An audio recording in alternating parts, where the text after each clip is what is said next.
Yeah, well, obviously downtown Seattle has been deeply affected and impacted from the pandemic and the economic effects of the pandemic. And we were really the first urban area, the first downtown in the United States to feel the economic effects. So there was really nowhere else to turn to sort of understand what we could expect as we started to shut down and lock down way back in early March. So the effects have been really devastating to the arts community, our small businesses, and just the downtown neighborhood. But I am optimistic. Downtowns and cities have always been resilient places. History is on our side, and we will get through this. It's going to be a difficult recovery, no doubt. Downtowns are all about bringing people together, and downtown organizations like the DSA, very much the same. We're used to meeting in person, having lots of events and committee meetings and getting together, building community. So we, like many other organizations, immediately went to virtual meetings back in March, and we've continued that, whether it's a board meeting or a meeting for our members or panel discussions. And we've had great success and engagement in that. I don't think it replaces the in-person meetings.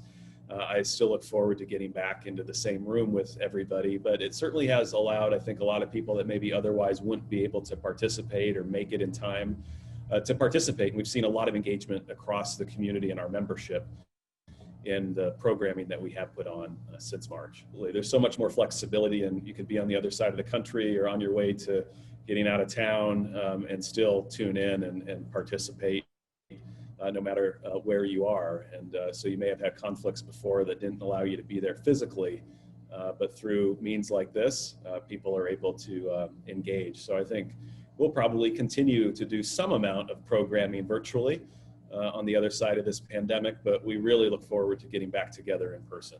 This technology that, other generations didn't have during past pandemics has I think certainly benefited us just as professionally, but also just as people, as humans, of being able to maintain connections with friends and family and with our colleagues.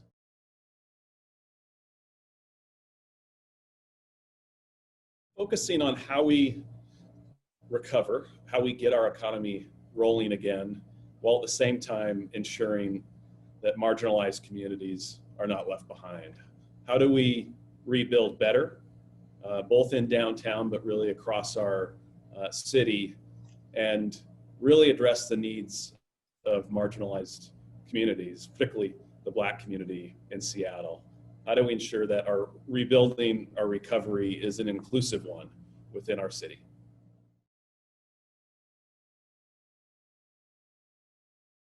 Certainly concerned about our small business community that's really just felt the brunt of these economic and public health restrictions on their operations and activities and ability to keep their doors open. Across our city, we've already seen more than 200 small businesses announce their permanent closure, more than 140 in downtown alone. And these are restaurants and retailers, many that have been around for decades, that are really part of the fabric of what makes Seattle special and unique.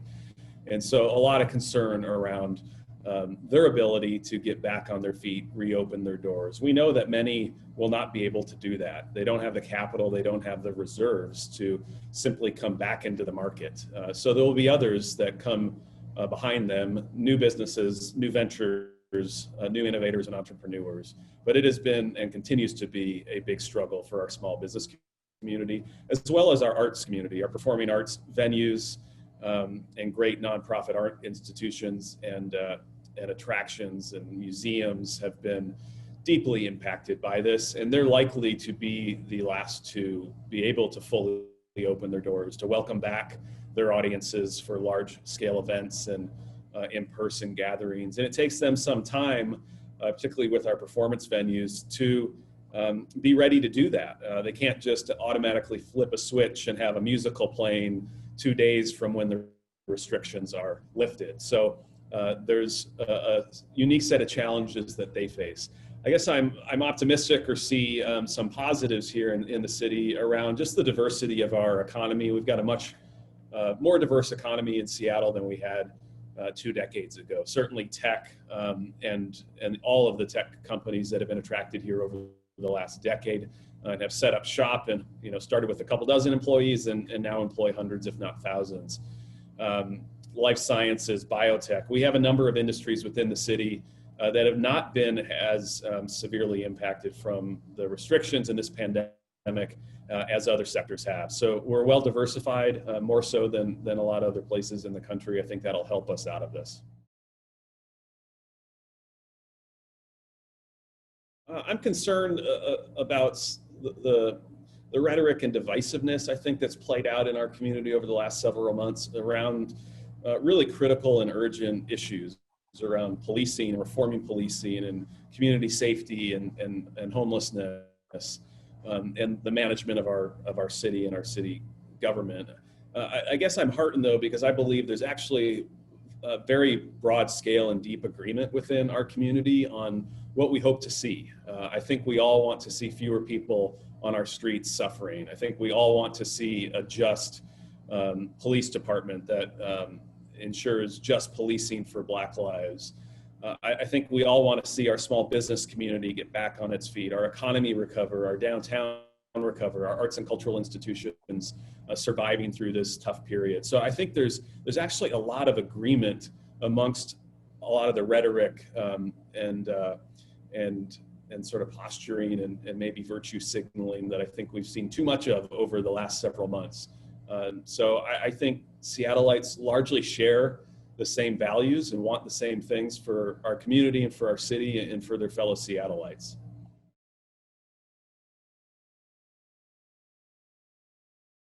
One, we have to have as many voices at the table as possible. We need to be listening to each other. We need an inclusive process around recovery. And we need to be honest about our challenges that we face. They're numerous. And we need to really embrace solutions and policies and investments that work and hold ourselves accountable. We need to set clear outcomes and objectives for what we hope to see as the public sector and the private sector work together to rebuild our city better. And we don't have a lot of time to waste. We can't afford to get it wrong. We can't afford to virtue signal or embrace symbols or decide these issues across social media and Twitter. I think we have to do the hard work of addressing systemic racism, of addressing needed police reform, of ensuring that we don't go backwards on community safety, of ensuring that we're making a difference for those that are out on the street and we have fewer people a year from now sleeping outside than we do today. I think we just have to be really clear about the challenges and the outcomes that we're trying to achieve. I mean, the challenges we went into the pandemic with didn't go anywhere. And we've discovered new challenges that have been created by this pandemic or made more severe. So once we get to a vaccine, those challenges that we came into this pandemic with are still there waiting for us. They haven't gone anywhere, climate being one of them. And which is, I think, is why it's so important that we are focused on the recovery of our cities and of urban living, of urban working, of urban ways of life. Because if we spread ourselves out and really abandon our cities and our urban cores, we will exacerbate climate change. We will exacerbate the effect on the environment. Cities are important for so many reasons, one of them being it is how we combat climate change, by living, working, playing, enjoying arts and culture close to one another. And generally, we want to do that as humans. That's been our history. That's been the arc of history, is living and working and playing more closely together. And so the recovery of cities, I think, is critical to our continued efforts to address climate change.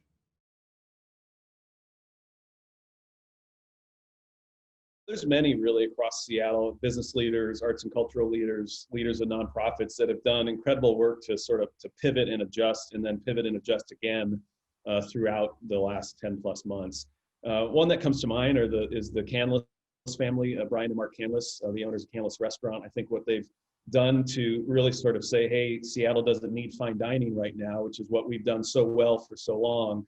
We're going to pivot and adjust and do everything we can to keep our team together, to continue to provide wages and benefits to them, and then provide Seattleites with what we think they want and value right now. And they've done that and redone it and pivoted again, and also helped nonprofits and others along the way. So they've been resilient, demonstrated perseverance, innovation, and also compassion. They've thought beyond their own company's needs to say, how within the course of us reinventing ourselves can we help others? And so they've done incredible work there, and I'm sure they will reinvent and pivot once more. But incredibly creative leadership from them and their team.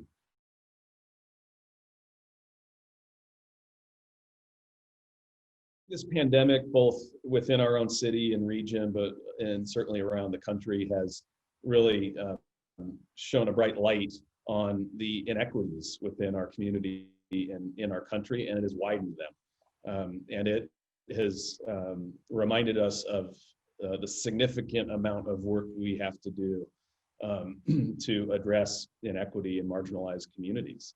This pandemic has affected certain folks much more so than others. It's not been easy on anybody, but it's been harder on some than on others. And that is largely because of the inequities in health and education and income and wealth that we came into this pandemic with. And so that, I think that has, it's exacerbated those inequities, and I think reminded us all of the important work that remains, both within our own community in a place like Seattle that has got great economic fortunes and resiliency and was performing at a high level relative to lots of other parts of the country before we went into this pandemic. Even in a place like Seattle, we've got lots of folks that are bearing the brunt of this, who are having a much more difficult time accessing healthcare, are being asked to work on the front lines, their own childcare situations are much more disruptive. They're not at home baking bread, carrying on their work duties over Zoom. They're struggling much more than others.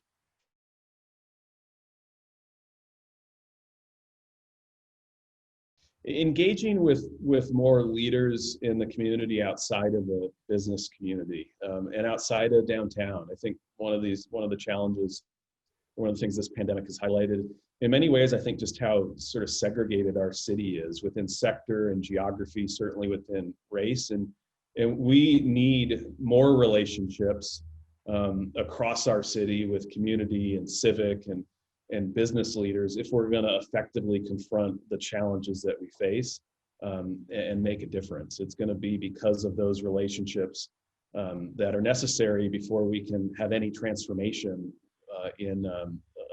around these significant policy issues we face. So getting out of sort of my own bubble more often.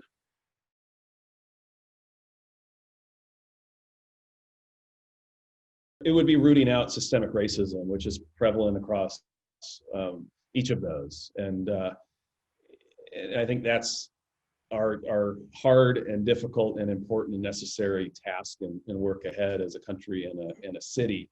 And it's really about, in my mind, the private sector and nonprofit organizations and all of us looking inward as individuals, but also leaders of organizations, of what can we do around diversity, equity, inclusion, and addressing systemic racism within a company, an organization. There's certainly things the public sector and government have to do, and there's work to be done within our public sector systems and certainly policing and criminal justice and others.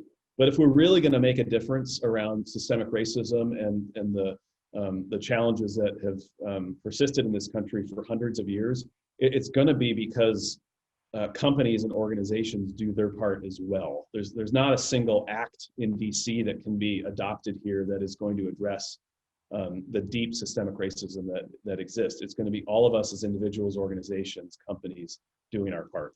But also, admittedly, early on in our own journey as an organization around diversity, equity, inclusion, and systemic racism, that this has not been a historic strength of ours. We have started some important work in that regard over the summer and going into this fall with our board and staff and looking inward.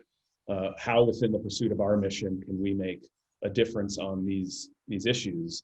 And we certainly want to share our lessons, our journey with our membership and others, but we also want to learn from them because there's many companies and organizations that are much further along than we are on this front. And we want to create opportunities for those who have been leaders to share their insights and lessons with some of our members that are maybe in a similar spot as we are as an organization early in their journey. So I do think we have a special obligation and responsibility and opportunity there because of the structure of our organization and who's a part of our membership.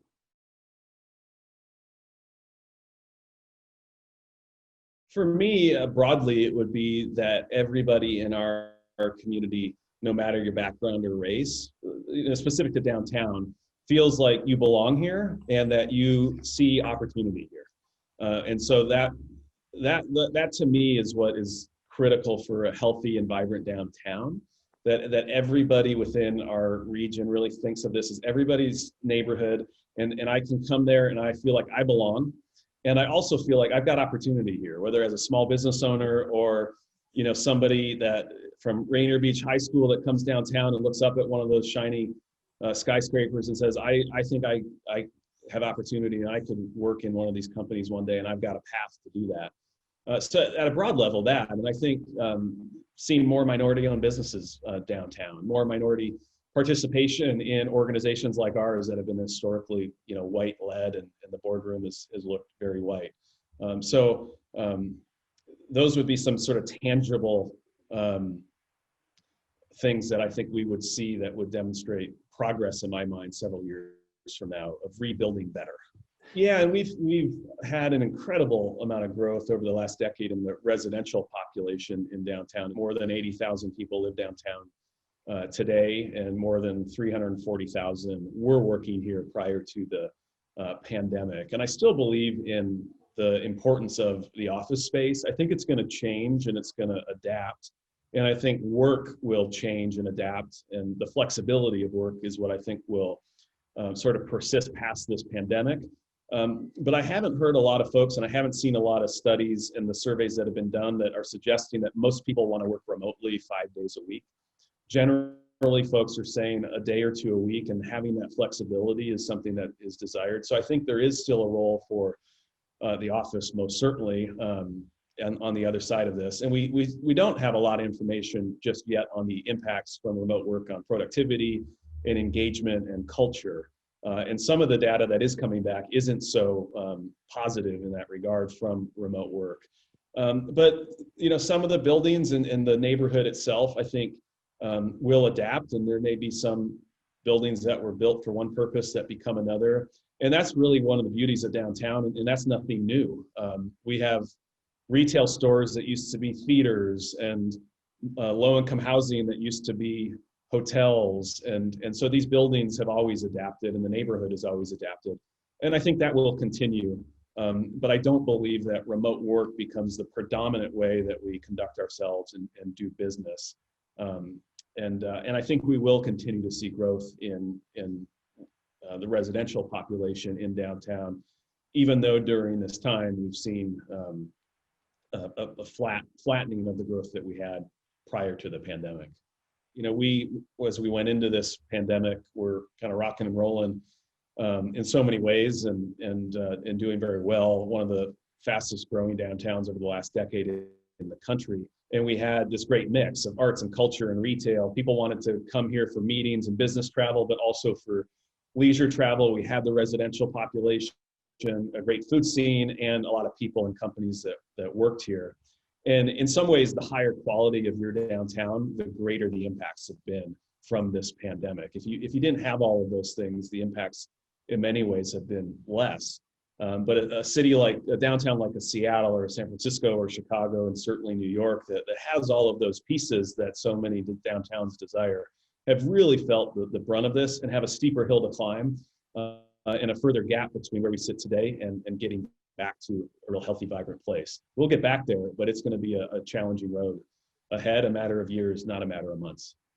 We've created a lot of jobs in downtown over the last 10 years, but we've really restricted the amount of housing that has been built, not just downtown, but really throughout the city. So we have this big imbalance, which has pushed a lot of people outside the city and resulted in long commutes, which are not helpful to our efforts to address climate change. And then continued investments in transit. We're building out a $50 billion light rail system. We still think that is absolutely critical. The passage of the most recent transportation measure within the city of Seattle, something we strongly supported, along with voters who adopted it at a record level. So housing and transit are two critical elements to addressing climate. And then just restoring the health and vibrancy of our cities. They need to be places people want to be, that people want to come and work and live, enjoy arts and culture, be with one another. And I'm optimistic and hopeful about that. Every pandemic since the history of time has affected cities. Every health crisis and communicable disease has affected cities. And cities have only gotten stronger. And so history here is on our side. I think cities will continue to emerge stronger from this, and more resilient and more dynamic, and I hope as well more inclusive. I think that the housing that we haven't built in other parts of the city besides the downtown is so important, because in downtown, it's the most expensive dirt and land in the state of Washington, and then the construction type of steel and concrete is the most expensive construction type. So by the time you're done with it, it's not affordable. And so we haven't created enough other types of housing in other parts of the city throughout this period of massive record economic growth, where we've said, we want all these jobs, we want all these companies, let's have them all downtown, and create the density and zoning to allow for that commercial development. And then on the other side, we said, but we're going to restrict the amount of housing in the other 80 square miles of the city besides the 3 square miles of downtown. And that equation just doesn't work. All it means is you push the medical assistant that works on First Hill out to the southern part of the county, which there's nothing wrong with South King County, but if your job's in downtown and your childcare is in SeaTac and you're living in Kent, that becomes a hard way to live. So more housing in other neighborhoods in the city of all shapes and sizes, and cheaper construction techniques, not steel and concrete. I've always loved cities, and I just think, like, deep down, we are social creatures. We want to be with one another. Cities are all about facilitating that happening, and I think they're really hard to make work, and you need to, there's no one entity that's responsible for it, and so I think cities are so important to our economic success, health, the environment, and if you can't get them right, you really hold yourself back to effectively addressing a whole other set of issues that are important to our survival and our quality of life. So I like the complexity of cities, and as a form of how we sort of organize ourselves, and the challenges that come with trying to make them great places.